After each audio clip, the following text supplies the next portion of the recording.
Hi, friends, and welcome to Season 3 of the School Librarian Learning Network podcast. I'm Steve Tatro, often known as Dr. T Loves Books, and I love talking about all things related to school libraries. I'm an old dog who's always trying to learn new tricks. That's why in each episode of the SLLN podcast, I'll chat with a school librarian about a lesson, program, or activity they love. Hopefully, this can be a place for school librarians to get ideas and find new ways to engage with their students and staff. Speaking of which, I'd love to hear about what you and your friends are doing in your school library.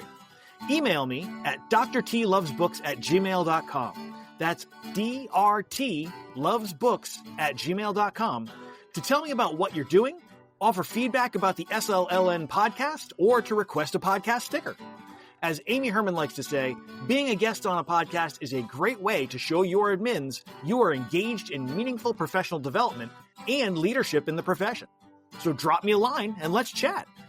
That being said, the opinions and ideas shared in this podcast by myself and my guests are our own and do not reflect those of our school districts. I just like to geek out about school libraries. So without further ado, let's get to this week's episode. Hey everybody, I'm back. I've got a new friend. I'm very excited. I hopefully have a new BFF, which we'll see. This is all ties together, I promise. So before I make any more bad jokes, let me say welcome, Marcia. I'm so glad you can be here. Why don't you tell folks who you are, where you're at, and what you do? Hi, my name is Marcia Kochel. I am in Decatur, Georgia. I've been a middle school librarian for many years. I've actually been in multiple states, but I've been in Georgia for the last 15 years. And I have been in middle schools, I think 26 of my 28 years in school libraries. So yeah, I've spent a lot of time in middle schools. Currently at a school called Druid Hills Middle School, which is in Decatur, Georgia. It's about 1,000 students. We're kind of at the crossroads of the county that we're in, which is very close into Atlanta. But it means we're extremely very diverse in a lot of ways. We kind of intersect the CDC and Emory University families with the Clarkston, Georgia refugee community and all kinds of kids in between. So we are literally 37 different languages spoken. We've got ESL students. We have Spanish speakers. We have a lot of African American students. We have white students. So it's quite a mix. It's a mix economically, religiously, culturally. Boy, that's an amazing melting pot you got going there. It is, and it's nice because I think most of the schools around us are kind of one thing or the other, depending what sort of end of the county you're in. But because we're sort of in the middle, we have it all, and that's nice. We're a Title I school, but we have a real mix of people and a real racially diverse teachers and administrators too. So that's awesome. Man, having the CDC right there is interesting.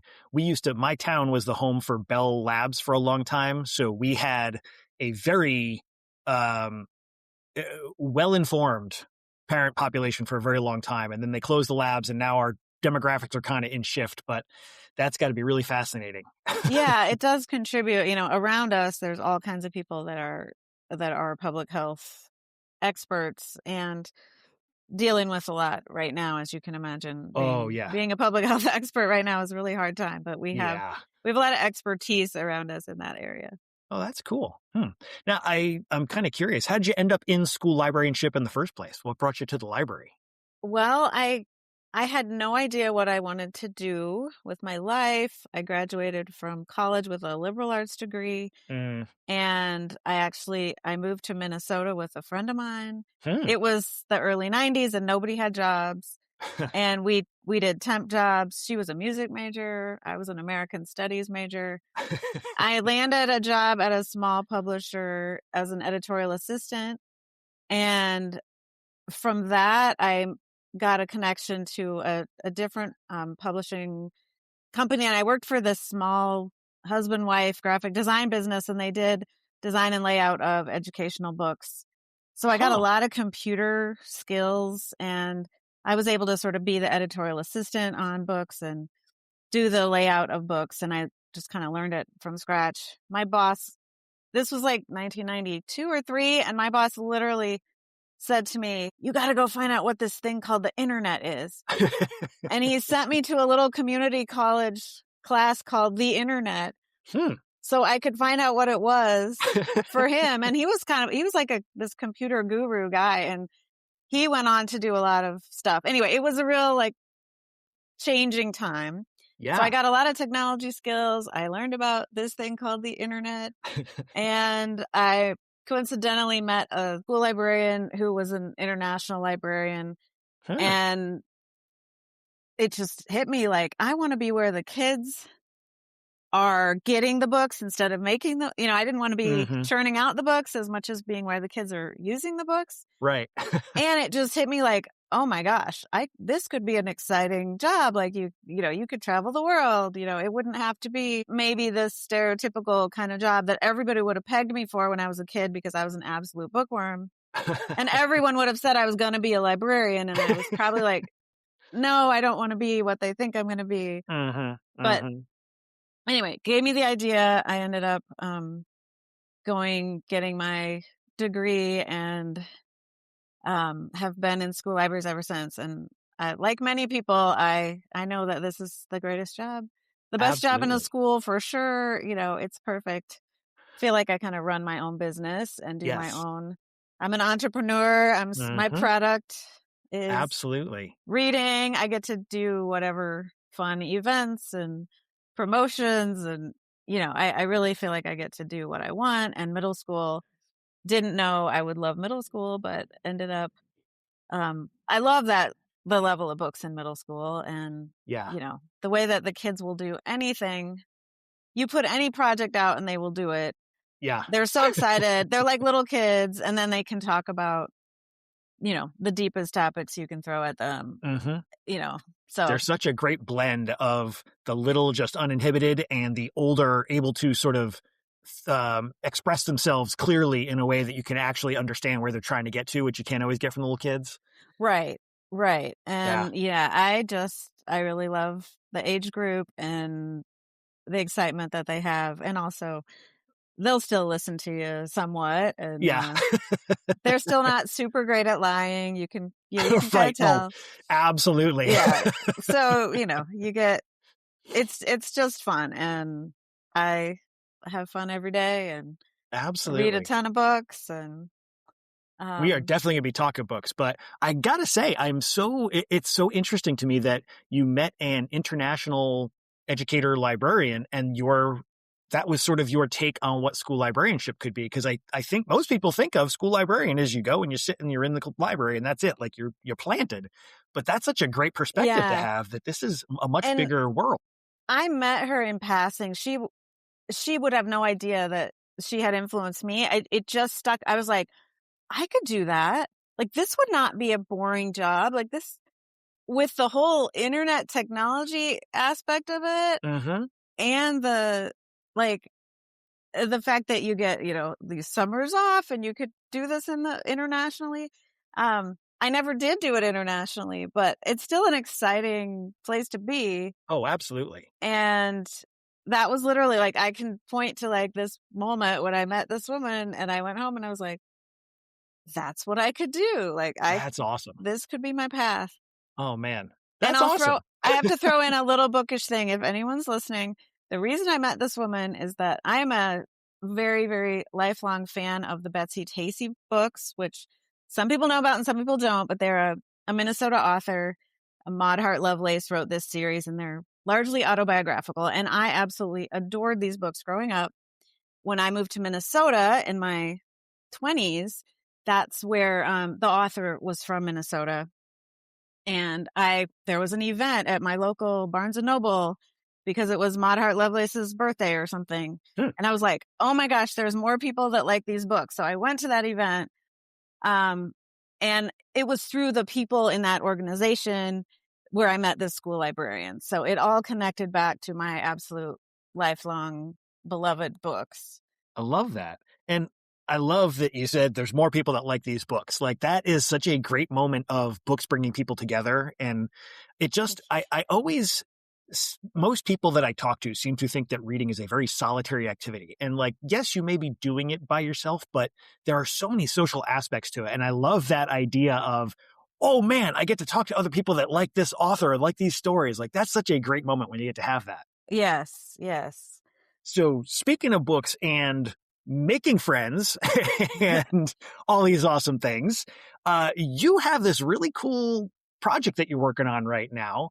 And I mean, first of all, where'd the idea come from? Like, what was the genesis of this? Okay, we're calling it the BFF campaign. And BFF stands for Your Book for Fun. Love it. And I can point to the exact genesis because I was very fortunate this year. I got to go to the School Library Journal Summit, which was near Baltimore this year. It was kind of a small gathering, but it's a great little conference that School Library Journal puts on. And there was a session about reading culture and promoting reading culture. And the person who was speaking was talking about how at his school, all the kids have to have a book with them all the time. And they call it their IRB. Said your independent reading book. Okay. And I was sitting there listening and I was like, my school we need a book in our hands all the time. We've gotten away from that. Things are rough in that area right now at my school. But I was thinking to myself, IRB is not catchy.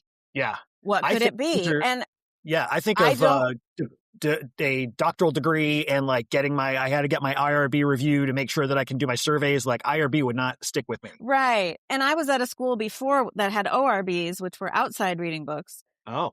And I was just sitting there like, what could it be? And somehow BFF came to my mind and I was like, what could that be? And Book for Fun came to me like, boo.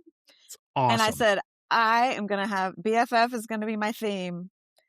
And I just got it sitting there listening. So I'm very grateful that I was at that conference just thinking about reading culture. And I kind of let it germinate. That conference was in the fall. And I've just been thinking about how can I unroll this. My school we've gone through deer times. And our mascot is the dragons. So for a while we did deer time and it was dragons excited about reading. Ooh, I like deer that. Time, which I loved. Yeah. And we had an academic coach everybody was reading during first period. You know, we had some momentum. Well, they keep taking away deer time. You know, you have to do other stuff during this class period where we used to read.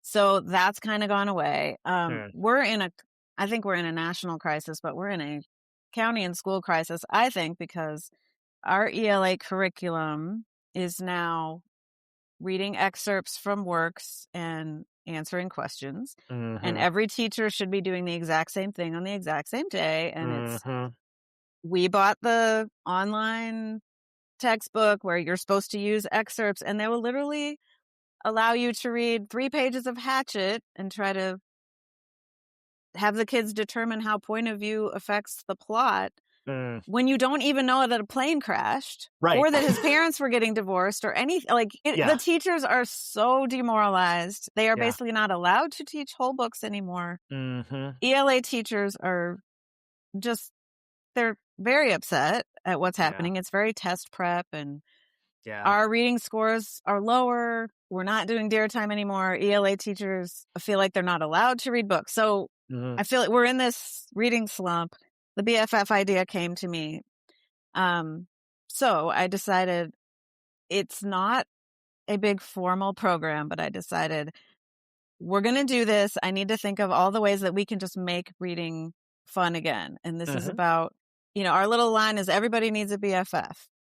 And we want everybody to know what a BFF is and to carry around a BFF. And we want teachers to expect them to have a BFF and to have it with them in science and math and every class.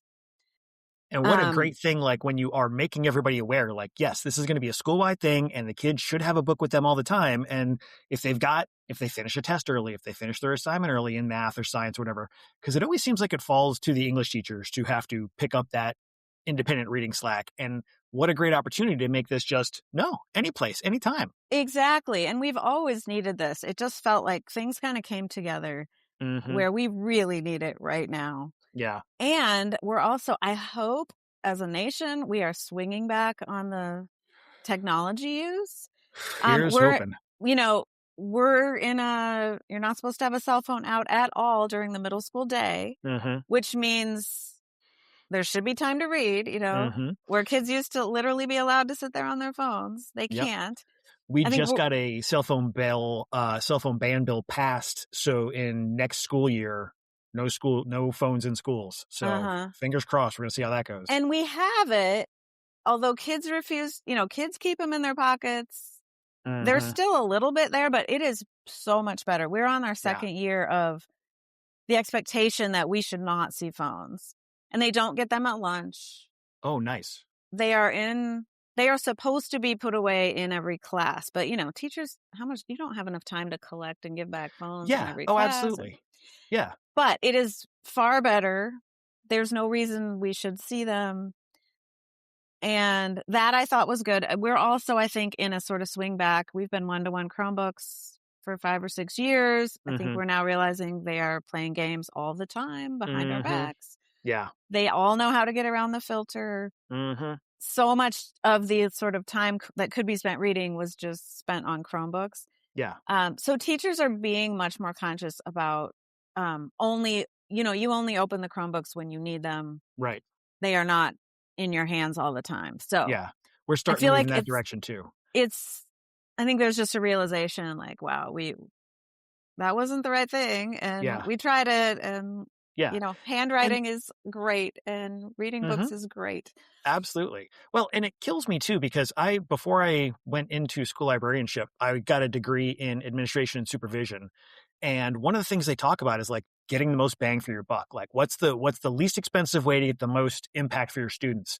And there are so many studies that show us just having the kids enjoying reading will raise their scores. And we've got all these places that are cutting library programs, cutting libraries, cutting out dear time.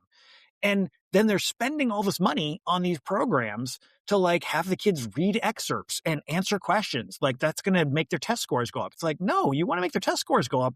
Just take that money, put it into some books and let the kids have some time to read. You're going to see those scores go up. It's just, it hurts. It hurts to see how some of this is going down these days. But I love that you are taking this initiative and saying, no, we are going to bring this back. Every kid's going to have a BFF. Right. So I have a parent volunteer who's a graphic designer, and I went to her maybe in December, and I was like, "Could you whip us up a little dragon and a BFF?" And she did, because I think dragons is a great mascot. We love it.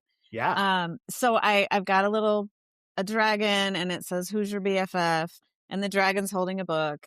So I had a little logo made, and really, we came back on January 4th or 5th, whatever the Monday was. We have a teacher work day. I was literally texting my principal on the Sunday before we went back. I'm like, are we having a staff meeting? And can I have 15 minutes?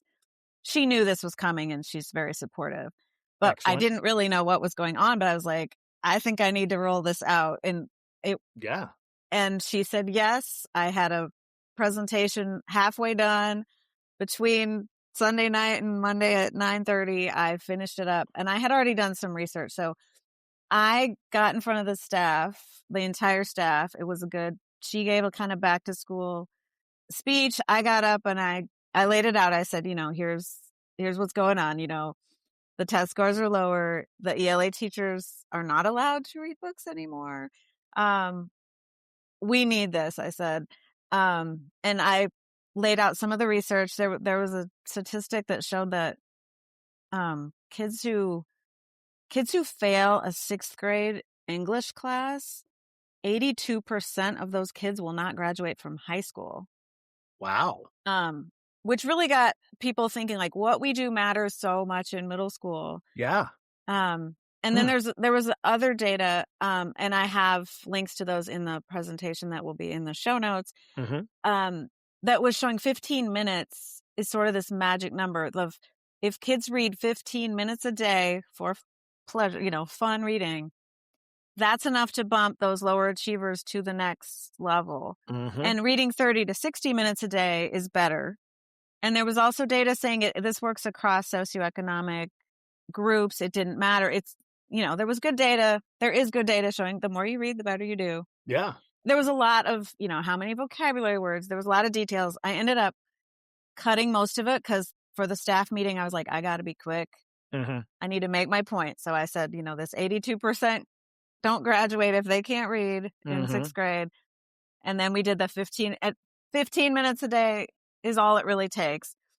And then we showed them kind of the range of things, what we want from them. We want teachers to have a book on hand. We want teachers in all subject areas to ask kids, do you have a BFF? Get out your BFF. Whenever there's downtime, please have them reading. We have really nice posters that my library assistant is making. If any teacher who wants to pose with a book, we have kind of already plastered the school with, they just say, who's your BFF? And there's a teacher holding a book. Oh, I love that. And we have a few kids also in those posters. And I've decided that's going to be a prize of some sort for the kids who read. You're going to get to be in one of those posters. But for teachers, we're filling the halls with that. We also offered teachers those signs, and other people have done this. This is not my idea, but the signs that say, Miss Kochel is reading and you have room to put your book. I had never done that. I was really afraid that I didn't have enough teachers that would want to do it. But as part of this rollout, I've had quite a few teachers want those signs, and we made BFF themed ones with dragon fire and room for your book. So we've got, posters are around the hallways. Love it. We have a news crew that does a news show, and they do like features. It's not like a daily show. It's probably like once every 2 weeks we get a video to play to our first period classes. Okay. They're doing BFF features from here on out. They're always going to show just kids holding up a favorite book. Love it. We have a library Instagram, which we really don't have a ton of student followers, which is good because they shouldn't be on Instagram really anyway. But we're putting it out, there's librarians that follow us and different people. So we put it out that way. We do have Bean Stack. I haven't fully utilized it. I'm working on how to make that work. I'm not convinced that counting your minutes makes anybody love to read, but I think there's some kids that's going to work for. And so we're going to put up a BFF reading challenge. And I think we're going to offer the poster. You can be on a poster. We have a button maker. So we're going to be doing BFF buttons or something as a reward level. That's very cool. I've had kids brainstorming. We have 2 sizes of button makers. We have a little button maker, and kids want to make book cover buttons. Ooh. And so we're working on, like, we may just pick sort of like 10 of the sort of popular favorite books. And if you read those particular books, you can come get a button when you read them. Like micro badges for your email, but real. Right. Real buttons is something we're working on. Love it. I also made sure when I talked to the teachers that we talked about there is no reading shame. Yes. Reading is reading. Yes. Manga is reading. Graphic novels is reading. Yes. I wanted to say in front of the entire staff that what they choose is what they choose. And I don't, this is not about anybody shaming anybody. Audiobooks count. Absolutely. Anything counts. So yes, I did a real, that's pretty much what I told the staff. I had some data. I had some no shame. I said, here's our ideas. We're going to be doing this, this, and this. We're always making book recommendations. We already have a bunch of book clubs in our library. That's great. We already checked out more than 10,000 books in first semester. So wow. We're really, really we've been pushing reading, but there's just like a real feeling of everybody's on board. And the one of the coolest things is I've been encouraging teachers to read out loud, like read a novel out loud to your class. They're going to have an experience with a book that they cannot get anymore in an ELA class. Yeah. And I've had quite a few teachers. We have like a resource special education classroom teacher, and he's a coach. He came by to get copies of Long Way Down. And I walked by that classroom. He was reading Long Way Down out loud to this little class of kids. Like, It was beautiful. And they were just like putty in his hands. And I don't know that, I think he got the idea from this. We've had our school nurse came to us and wanted to be in a poster and wanted to make sure she had a book on her desk when kids come to the nurse. It's just, it's taken off. And I hope that we can maintain it. I don't think any individual idea I have is unique at all, but just the BFF part, I really like, and I wanted to share it because I think anybody could take the BFF term and use it. Like, I think it'd be great if around the country we suddenly hear about everybody having BFFs. Yes, definitely. Oh man. And I love too that you kind of point out to the teachers that it's not that they have to, but that they kind of should be reading when the kids are reading. Like and I, as a former classroom teacher, like I get it. There's only so many hours in the day and you want to get stuff done. And if the kids are occupied, you want to, get some grading done or something like that. But I think it sends such a message to the students when they see the teachers reading that otherwise, because otherwise it just becomes, this is a thing students do because teachers told you to do it, as opposed to we are part of a reading community and we all read and we are all readers. Right. So it's really great that you've got teachers who are really getting on board and kind of taking that on. Yeah, we're working on that. I've had teachers, I suggested First Chapter Friday and sent some resources. So I already have some teachers that are doing First Chapter Fridays. Cool. Trying that out. All these things that we have in our toolbox, we're just sort of trying to brand them all as BFFs and it's great. I also see you've got the idea here of doing read alouds while waiting on buses. What a great idea that is. Holy smokes. And I think that was our art teacher who said, I want to do this for the bus kids because the kids who get the last bus are the kids who need this the most. Mm-hmm. And they're sitting on their phones for maybe a half hour. We have really late buses. So we, different people have come with different ways that they can make it work. But that'd also be great. Like if you were doing a field trip or something, if the teacher kind of organizing the bus had a book to read while the kids were, either while you're getting attendance while they're all, getting on the bus, or while you're on your way someplace, or if you're stuck waiting somewhere, like just whip out a book and hey, let's read some that would be awesome. That would be another great idea. Man, there's so many awesome things you were doing here with this. It's like you're just really bringing together so many awesome threads and making this something that is just about joy, just about reading joy. Yeah, and I made a little modified version of my presentation for the students. So as I have kids come through the library, some teachers have already shown kids they've told them about it and they're good, but I'm like, I want to make sure the kids hear it. So I'm telling the kids, I'm giving them those two stats, about 15 minutes a day and not graduating. And I'm just telling them, hey, this is just about practice, and the way to get better at reading is to read. And the way to do that is to read what you want to read. Mm-hmm. And I'm telling them, don't let anybody tell you what you like is not reading, because this is about you. So I'm hitting up the kids now. And just last week, we kind of rolled this out for kids on Tuesday. By Wednesday, a 7th grade boy walked in the library and he's like, I need a BFF. So I was like, hey, it's awesome. Working. It's working. Seriously. And that's so great. A few, I heard only one person said that there were 8th graders who thought it was cringe. But in general, I don't even think the kids are rolling their eyes too much. And if they are, whatever, Yeah. I mean, it that's might be also cringe, but that's part of being a middle schooler too. Everything is cringe. So right. But I really think I have heard absolute non-cringy kids referring to BFFs like it's what we call it, like it's always been that, so. That's so great. That's when you really kind of hit the nail on the head, when people just adopt it and it just feels like it's always been part of what's been going on. Yeah. So cool. Man. Now, I know you're just kicking this off, so we're going to have to do a follow-up at some point where we can see how things are going. But there's just the slide deck that you shared has some awesome ideas in it. It's got your logo with your dragon reading. That's so cool. You're so lucky to have a graphic designer. I got to talk to my graphic design teacher and see what I can have him whip up for us.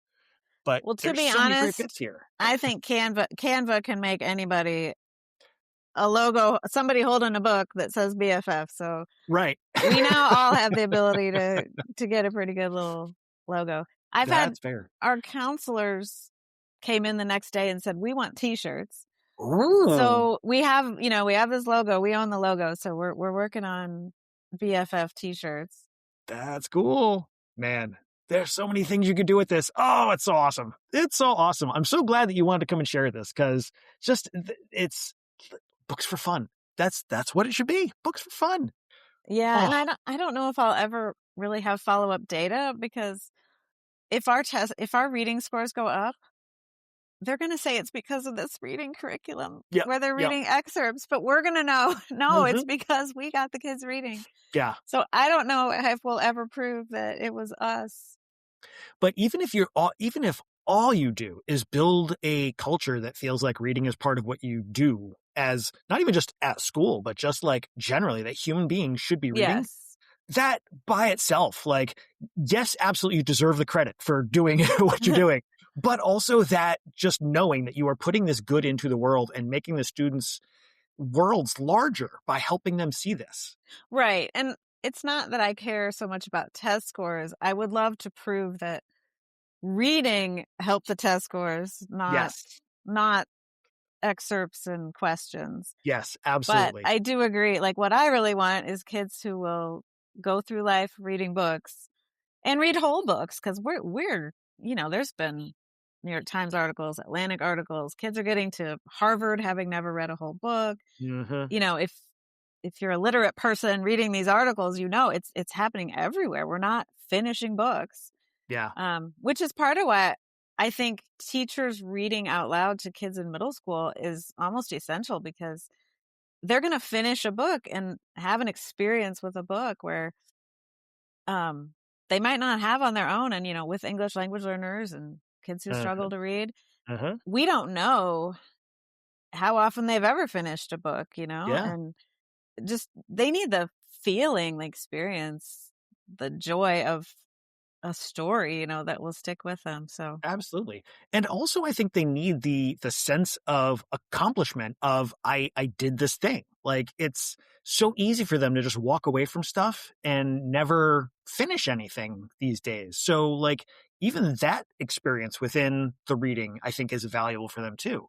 And, the grit and the stamina to go through a whole book, lots of elements that get tied in. Yeah, that stamina, I like that word, because I think we need to not only talk to teachers about stamina, but talk to the kids about it, because I, a lifelong person who loves to read, I sit there at night on my phone and I have self-control, right? Like, I should be able to do better, and we're asking 11 and 12-year-olds to have that to make that choice. Like, we've got to give them time at school and build that muscle so that maybe they'll do it at home. But I think we have to assume maybe they won't do it at home. But if we build that muscle up at school, they're going to be more likely to do it at home. So absolutely. And so much of it comes down to, are they enjoying what they're doing? So that you're focusing this on just having enjoyment of the reading.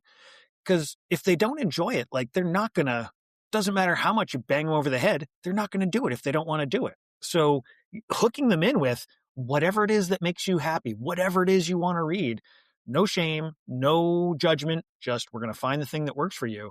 That to me is the greatest thing we can do for students, Yeah, I agree. And that's our life work, Yes. like, if we retire someday and we say kids read, kids love to read.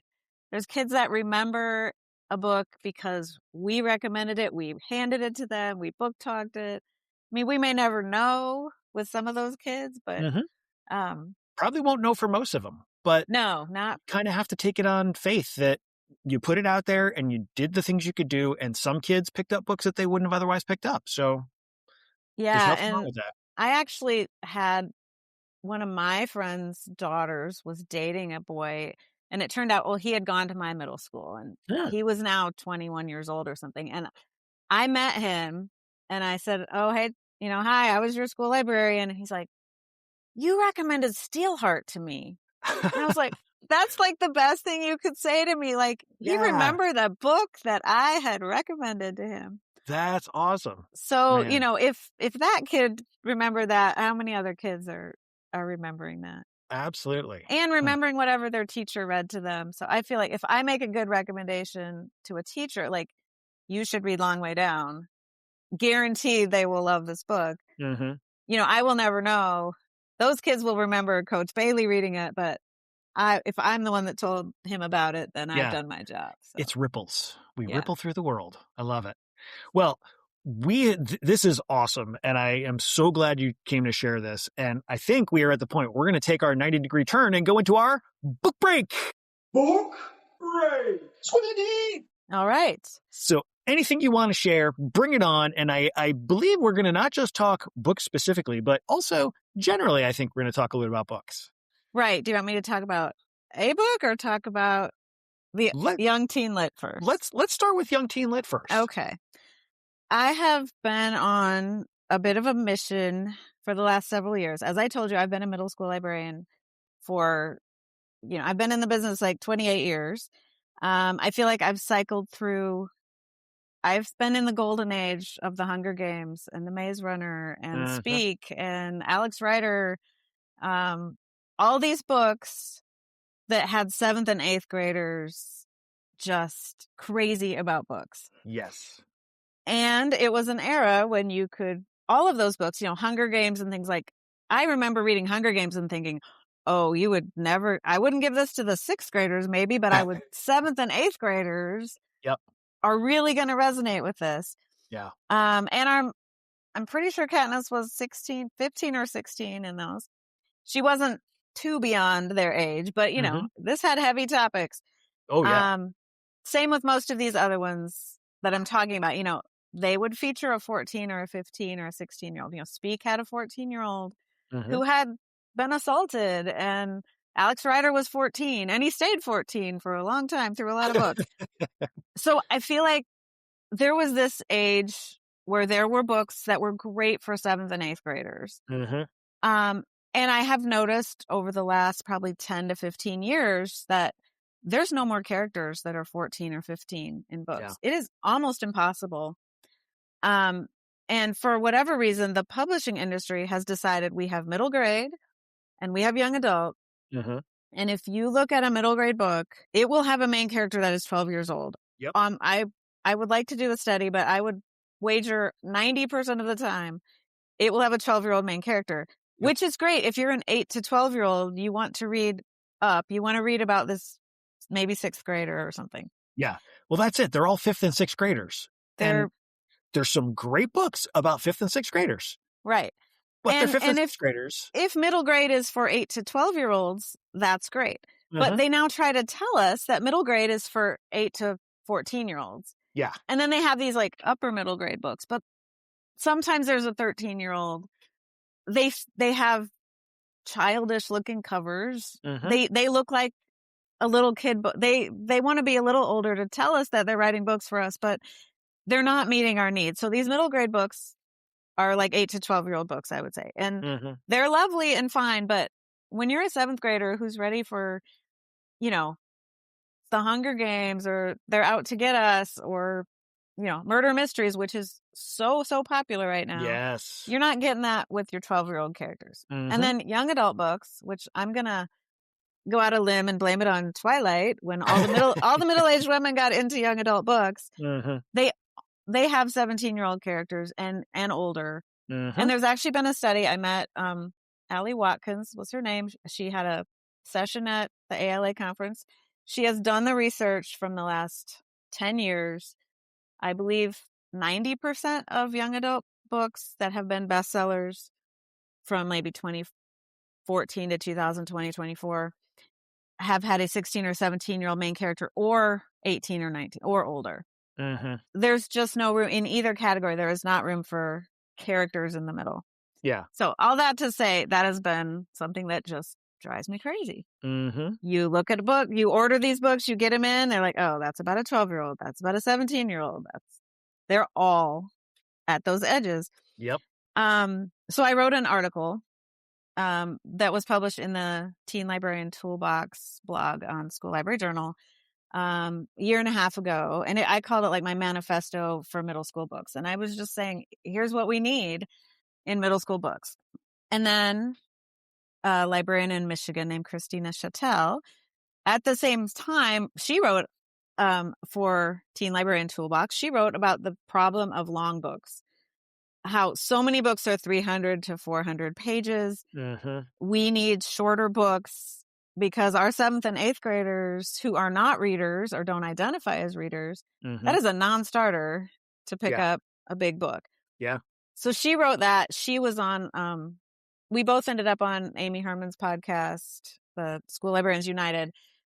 I had gone on the podcast and I said, I don't know how to fix the problem of books for middle schoolers, but if anyone wants to help me, contact me. So Christina contacted me. We got on a Zoom together and we teamed up and we decided we're going to start a campaign. Yes. We came up with a name for it. We're calling it Young Teen Lit. Yes. Because we're not talking about tweens. 11 and 12-year-olds are well covered. Mm-hmm. Young Teen Lit to us is really your 13, 14, even 15-year-olds, because high school librarians have been telling us there's nothing for 9th graders out there either. Yeah. They're just a summer older than an 8th grader. Yeah.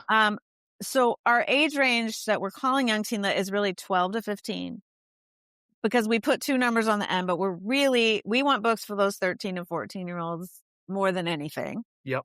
We came up with 6 criteria for Young Teen Lit. We've written some articles. We've been on some podcasts. We've both presented at our state associations. We've got some upcoming places we're presenting.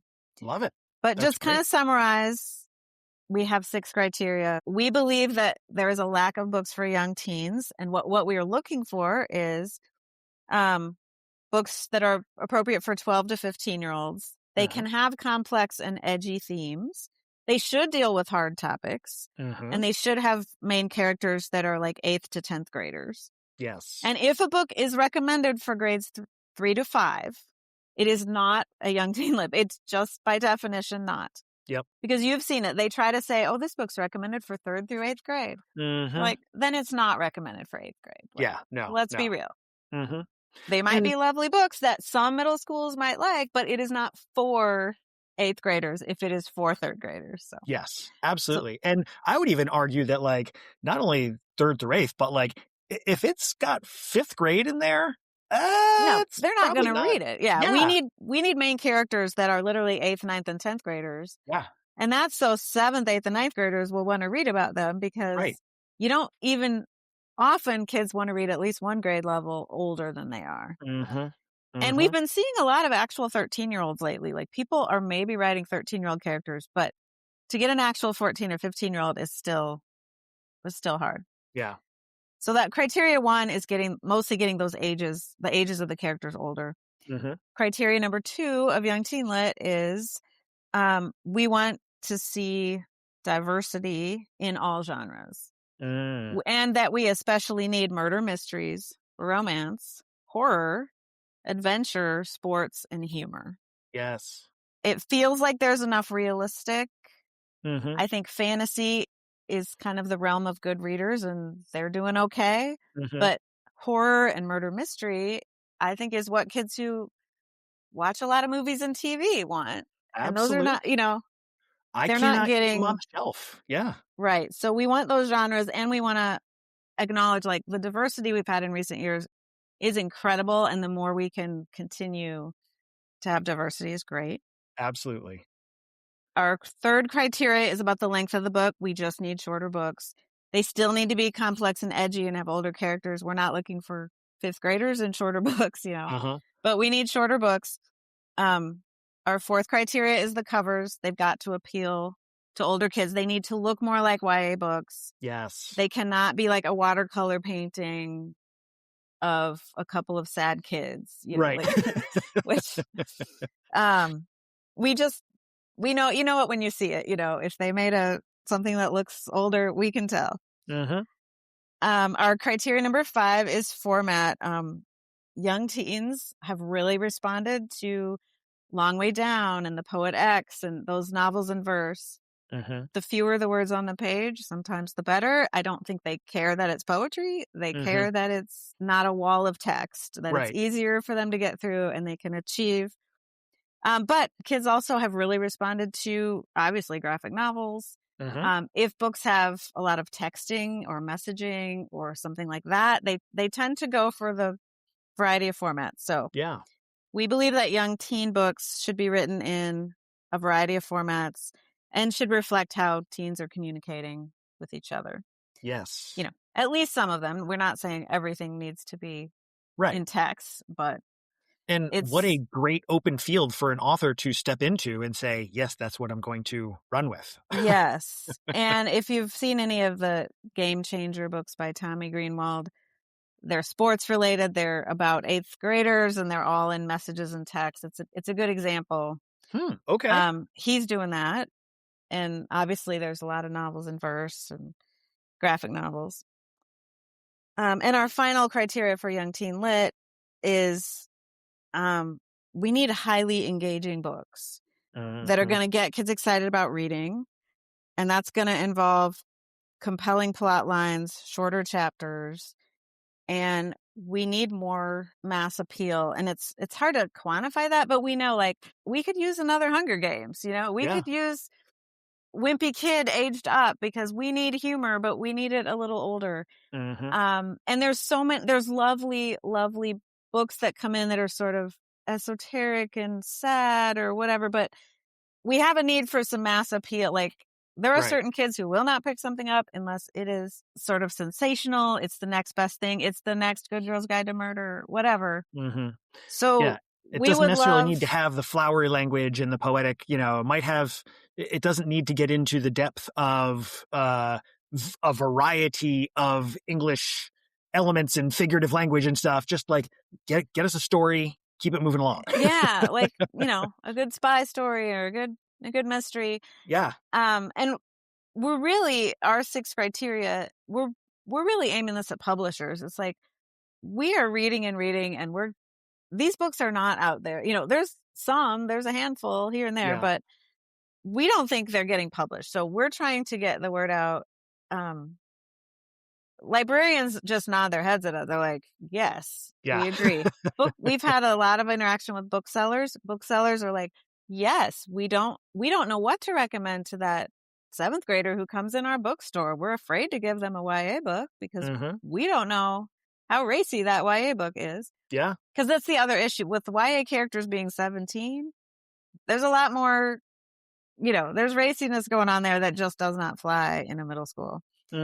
So I think it's perfectly appropriate for that to be in a YA book because those readers are dealing with those issues. But hopefully our middle school students are not dealing with those issues yet. So, or they're not that dealing they can't, with, but you know, you can deal with these edgy topics. I mean, Speak, I think, is an amazing example. That is a 14-year-old girl who is sexually assaulted. Kids are interested in that book.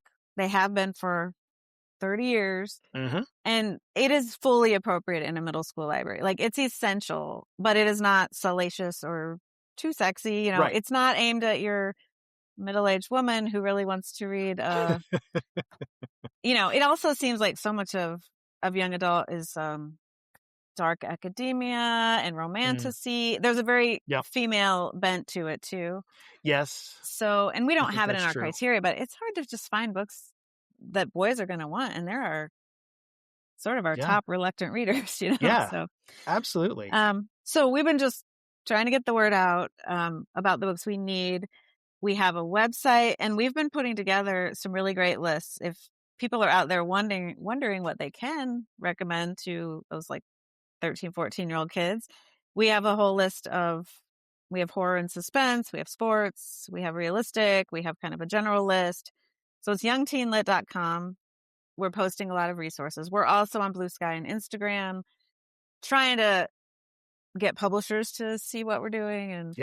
And a lot of authors are responding to our social media and saying, I've written a book and I can't get a publisher to take it. And I want to write that book, but they tell me I have to change that character to be 12.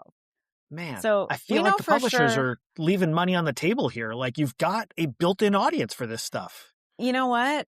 An author who I met told me this, that they think that if a book, they think that the money is in younger kids. If a book does not sell to a 3rd grader, you're not going to sell it.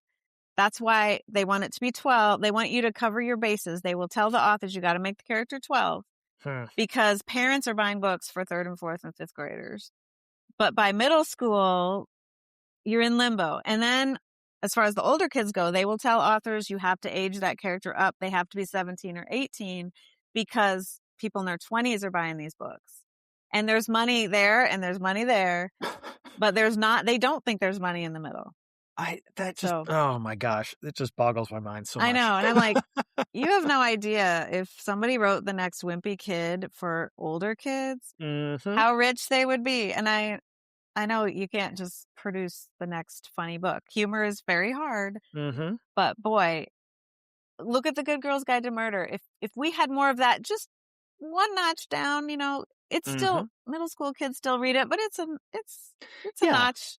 It could be notched down one notch and be a little more appropriate, and it would still be amazing. I don't think it would take away from how great it is. So I completely agree. I think there's money in the middle, but I mean, I'd be buying them. I can tell you that. Yeah, well, we would be. But, I've got a question for you. So you were talking about shorter books, and I agree. Like, definitely a length can be a turnoff for some students. I'm just kind of curious, like, in your mind, does would that maybe translate potentially into like a series of shorter books? Or is it more like short one shot, like we're getting in and out, getting out? I think it could be anything. I just think it's very daunting. A 400-page book is very daunting. Yeah. And if you're going to write something, we need a certain amount of books that are in that maybe 150 to 250 page range. I'm having a lot of luck with Louder Than Hunger, which is a big fat book. John Shue, the character's an 8th grader. But I literally have to hold that open. I screenshot it on my screen. I say, there are not very many words on the page. And because it deals with mental health and eating disorders, there's kids that want, they want to read about hard stuff. And it's a big fat book, but it does not have a lot of words on the page. But I would say there's a huge amount of kids who will not touch a big fat chapter book. Yeah. So absolutely. I don't think I would care what it was, but if someone can write a good, solid story that's a little slimmer than what they're writing, that could really be the bridge that some kid will, that will allow some kid to even consider picking that book up. Yeah. And also, I will say, I think there's money in slimmer books also because teachers really want to do read alouds with their kids. Yes. But they cannot get through a 400-page read aloud chapter book. Like, frequently, one of the criteria when they come and ask me, like, I need a really good book, but I only have 10 minutes a day and we only have this much time. So, just in the interest, if you're going to write the next Wonder or Holes or whatever's the next big thing, those get read aloud. Those are probably at the upper end of what you can read aloud. But, that or smaller is probably going to get you more teachers reading it aloud. And hopefully, as the pendulum swings away from excerpts and back toward actually reading books, like, it would be awesome as a classroom teacher to have a shorter novel that I could do with my class instead of having to spend an entire marking period just reading it, just getting through the reading of it, being able to read it and then discuss it and analyze it. Yeah. That'd be so great. 100%. So I think, I don't know why so many books are long, if publishers want that or if authors are writing long books, but it just feels like, we want everything, but we want it in a little shorter package. And there's room for some other big books, there's room for everything, but. Absolutely. But definitely there's holes. There's holes in the market right now, I feel like. Yeah. For sure. Well, this is definitely something that I think is awesome. I'm so glad that you guys are talking about this. I had Kristin on a while back and she talked about a bit about it, and I'm so glad you came back to remind us because this is important stuff. And hopefully someone out there is going to have the ear of a publisher and say, hey, what are you doing? You're missing out here. So yeah, we're working. So if people want to support the movement, follow us on Instagram and Blue Sky and repost what we post. The more you comment and repost, the more people see it. If you go to a conference, go up to those publishers and say, what do you have with a 14-year-old narrator? Can you give me a murder mystery that's appropriate for middle school? Yeah. The more they're hearing. Yep, exactly. That people want it, that does help, we think. Yeah. I did also, I have a couple of books to mention. Yes, please do. If I still have time. Absolutely. One of them I just finished reading. It comes out this spring. It was just such an incredible example of young teen lit. It's called One Word, Six Letters. It's by Adib Khorram, and he is the author of Darius the Great Is Not Okay, which just is read that recently. Blew me away. So good. He's a really excellent writer, Iranian American. One Word, Six Letters is about ninth graders, which is rare. It is classified as young adult, which is great because it's one of those rare young adults that is actually about a younger teen. There's two boys who are the characters. One of these boys is at a school assembly, and he is dared to yell a homophobic slur, which he does. So he yells this word at this assembly. He is hauled out of the assembly. He's suspended from school. But he's just like, oh, they dared me $10. I didn't hurt anybody. It was no big deal. So part of this is just about like, how do you convince somebody that what they did was a big deal? So he's losing all his friends. His friends are not having it. They're like, we didn't know you were this way and we're done with you. So he is having his own arc through ninth grade. The other character in the book is an Iranian American character who is wrestling with his own identity, suspecting that he is himself gay. And he's hearing this one word a lot in the hallways. And it's his ninth grade year and kind of how they intersect. So the word that is shouted out is never said in this book, which is kind of cool. Like, we figure out what it is, but you know, he wrote this whole book without saying. I got the book on NetGalley. I don't actually know how long it was, but it didn't take me all that long to read. It's got two perspectives. It's really like 8th, 9th grade. It's boy humor. It's not, you would never give this book to a 3rd or 4th grader, but it is like a great book for younger teens. Okay. So that's One Word, Six Letters. The other one that is just so delightful that I want everyone to know about is, it's called the Scott Fenwick Diaries. It's by Kristin Nilsen. And it is a younger teen romance book. It's on the very young end of young teen lit, but our character's 13. It's basically her first real crush. And there was a previous book by this author about this character, Millie, and it's called Worldwide Crush, and it's her crush on a celebrity. Delightful also. Scott Fenwick Diaries is Millie after the crush with Rory Calhoun, the singer. She has a boy actually like her at her school.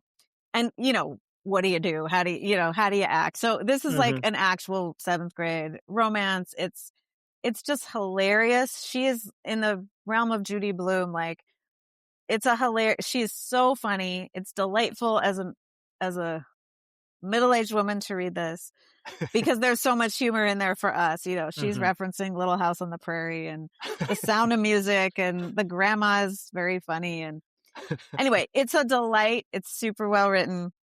So Worldwide Crush and Scott Fenwick Diaries together will fit really well into a middle school collection. Okay. And Kristin Nilsen, who wrote it, she is a librarian. She is a bookseller. She is an author of these books, and she's a podcast host of a Pop Culture Preservation Society, which is like sort of a Gen X pop culture podcast, which is delightful too. So nice. Okay. So both of those I would recommend. Awesome. Those are great. I mean, those sound awesome.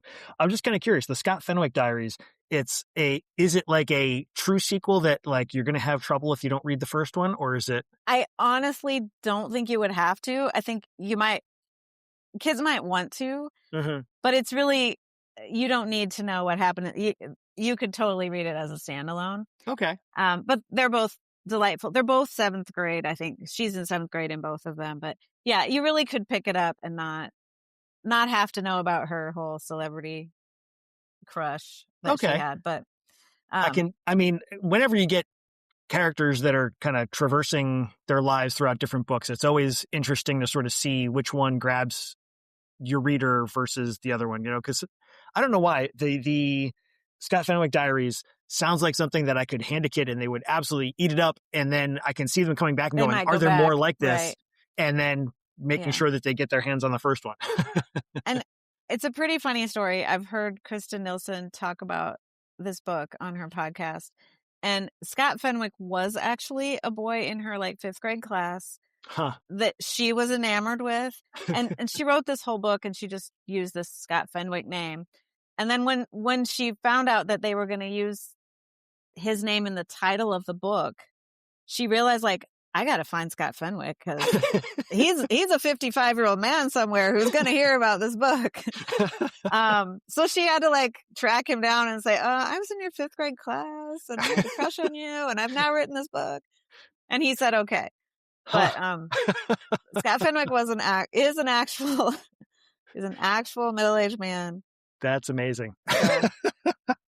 Man. Well, not only great book recommendations, but great podcast recommendations and great reminders that we should be thinking about our young teens and getting them some lit and BFFs. I mean, just all of this is so awesome. So just makes me smile, makes me feel good that we are putting good into the world and helping kids find stuff that they're just going to love. And that's awesome. So thank you so much for coming and sharing all this. Well, thank you for all the sharing that people do. It's fantastic to hear these conversations. I get so much out of everyone I listen to. So thanks. Appreciate what you're doing.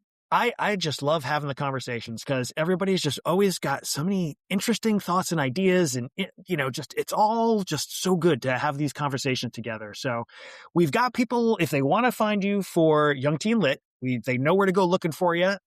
If they want to find you in particular, is there any place they might want to go looking? All of our Young Teen Lit handles and everything is on the website, youngteenlit.com. Personally, my school library we have an Instagram of what's going on in our library, and that's at DHMS Library.